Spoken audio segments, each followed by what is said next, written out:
तो क्या मस्कट वार्ता बेनतीजा होते ही ईरान में खामनेई का तख्ता पलट हो जाएगा? हालांकि मस्कट वार्ता जिस नोट पे हुई है उसमें तो ईरान अच्छा कह रहा है, लेकिन अगर ऐसा हुआ तो खामनेई के बाद ईरान की गद्दी पर कौन बैठेगा? क्या वॉशिंगटन में नए शासक का ब्लूप्रिंट तैयार हो रहा है? अमेरिका में रह रहे ईरानी कारोबारियों का एक नया थिंक टैंक बनने से सत्ता परिवर्तन की सुगबुगाहट को और तेज कर दिया है। ईरान का बिजनेस वर्ग, बौद्धिक तबका और करीब 200 खिलाड़ी खुलकर खामनेई को हटाने की मांग कर रहे हैं। आधी आबादी और जेन जी पहले से ही सड़कों पर बगावत कर चुकी हैं और अब खबरें हैं कि सैन्य दबाव और बाहरी समर्थन के सहारे तख्ता पलट की जमीन तैयार की जा रही है। खामनेई एक बार इस शांति वार्ता की जगह बदल चुके हैं। ट्रंप एक बार इस परमाणु वार्ता में शामिल होने से ही इनकार कर चुके हैं। फिर भी अरब के 9 देशों के दबाव में ये बातचीत हो रही है। अमेरिकी राष्ट्रपति ट्रंप के दामाद जेरेड कुशनर ईरानी मूल के अमेरिकी बिजनेस लीडर्स का एक समूह तैयार कर रहे हैं। व्यापारियों का ये समूह उस स्थिति के लिए सलाह देगा जब इस्लामिक रिपब्लिक की सत्ता कमजोर हो या गिर जाए। अमेरिका में रह रहे ईरानी कारोबारी, निवेशक और टेक इंडस्ट्री से जुड़े लोग संभावित ट्रांजिशन प्लान पर चर्चा कर रहे हैं। अमेरिका ने खामनेई के तख्ता पलट के लिए एक और मोर्चा खोल दिया है। फ्लोरिडा के मारे लागो में ईरानी विपक्षी नेताओं की बैठक बुलाई जा रही है। यानी बातचीत सिर्फ परमाणु कार्यक्रम पर नहीं, सत्ता परिवर्तन के विकल्पों पर भी हो रही है। तो खामनेई के बाद कौन? इस सवाल का जवाब अब तेहरान से ज्यादा वॉशिंगटन में खोजा जा रहा है।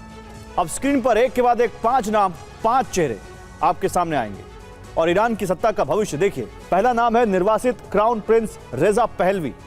सेक्युलर चेहरा, पश्चिम समर्थक, इसलिए ट्रंप की पसंद माने जाते हैं। दूसरे नंबर पर उबर के सीईओ दारा खुसरोशाही, अमेरिका में पले बढ़े और सबसे चर्चित ईरानी अमेरिकी चेहरों में गिने जाते हैं। तीसरा नाम ईबे के संस्थापक पियरे ओमिदियार, ईरानी मूल के सबसे प्रभावशाली उद्यमियों में से एक जो खुलकर लोकतांत्रिक संस्थाओं को फंड करते हैं। चौथे नंबर पर गूगल के शुरुआती बिजनेस लीडर रहे ओमिद कोर्देस्तानी, ट्विटर के पूर्व चेयरमैन और टेक इंडस्ट्री में बड़ा ईरानी अमेरिकी नाम। और पांचवा नाम प्रोलॉजिस के चेयरमैन हामिद मोगद्दम, जिन्होंने रियल एस्टेट में अरबों डॉलर का साम्राज्य खड़ा किया और जिनके ट्रंप से कारोबारी रिश्तों की चर्चा होती रही है। लगभग 200 ईरानी खिलाड़ियों और खेल हस्तियों ने अमेरिकी कांग्रेस को पत्र लिखकर खामनेई की सरकार का तख्ता पलट करने और निर्वासित क्राउन प्रिंस रजा पहलवी को समर्थन देने की मांग की है। चिट्ठी लिखने वालों में ईरान के फुटबॉल स्टार अली करीमी, कुश्ती चैंपियन अमीर रजा खादिम और कई राष्ट्रीय खिलाड़ी शामिल हैं। खिलाड़ियों ने इस पत्र में लिखा है कि रजा पहलवी ही वो अकेले शख्स हैं जो ईरान को एकजुट कर सकते हैं और सत्ता परिवर्तन का नेतृत्व कर सकते हैं। इस्लामिक रिपब्लिक के साथ वही समझौता स्वीकार हो सकता है जिसमें सत्ता ईरान के लोगों को सौंप दी जाए। आने वाले युद्ध के खतरे और विस्फोट से पहले आर्थिक मोर्चे पर ईरान की हालत कमजोर होती दिखाई दे रही है।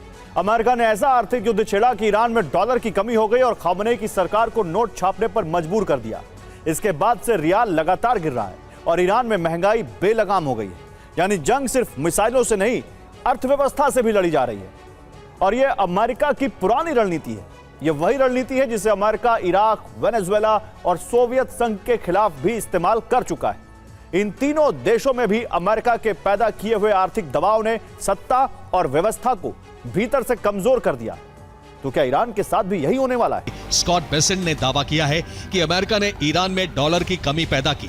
इसके बाद बैंकिंग संकट और मुद्रा गिरावट शुरू हुई, रियाल की कीमत गिरी, महंगाई बढ़ी और हालात इतनी तेजी से बिगड़े कि लोग सड़कों पर उतर आए।